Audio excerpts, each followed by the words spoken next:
So I'm making this video because I didn't see anything else out there online about this. What we have here is my son's Dodge Charger, 2006 Dodge Charger, 5.7 liter Hemi engine.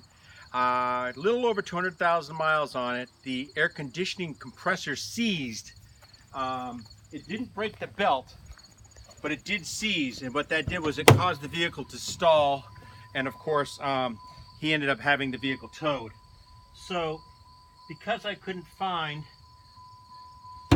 and because they don't list a part number for a bypass belt, we had to do a little bit of old schooling and figure out a way to not have to spend over $1,000 on a new compressor and possibly the system being shrapnelized. So if you can do without air conditioning and you want to get your vehicle back on the road, this is what we did. We took the air cleaner unit off, of course, and if you look right down there, you can see the old compressor, it was seized. Well, the routing for the compressor and the power steering pump is the exact same as it will be if you eliminate the compressor and just go right to the power steering pump.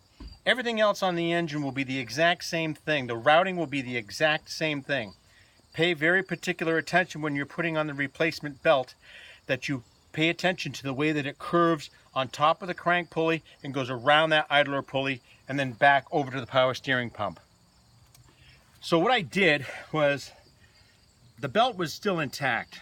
I took the belt and I took the tensioner and we moved the tensioner just enough where I could get the belt off the air conditioning compressor pulley. Then what I did was I took the belt on the top in between the water pump and the power steering and I cut it. I held both ends and I cut the belt.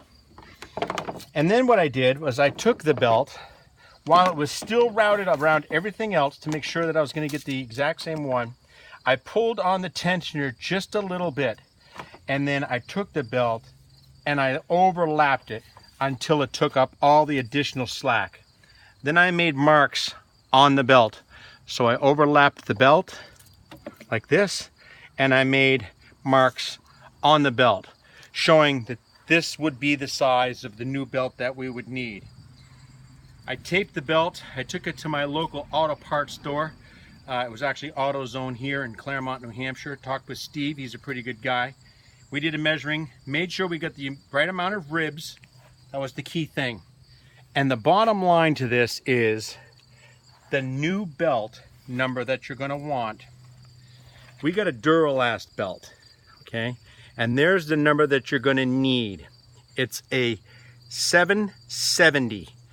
So that's really the number that you're going to be concerned with, the 770. We tried a 760, we tried a 765. They were too short. They were too short for the tensioner. We didn't want to reef on the tensioner. We had just enough on this one with the 770, whereas if you pull on the tensioner just about as far as you're going to want to go, you'll slip it on.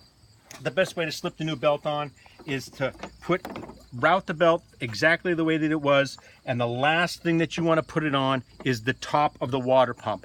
If you take it and you pull it over the top of the water pump pulley, you'll have success. This should be the same belt used for most 5.7 applications in Dodge Charger and in Dodge Challenger.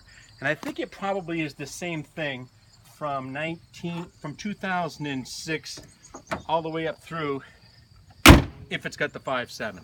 So hopefully this helps you out. Hopefully it saves you a lot of time, but that's your belt number. Takes the exact same routing, except for you just simply eliminate the air conditioning compressor. Good luck.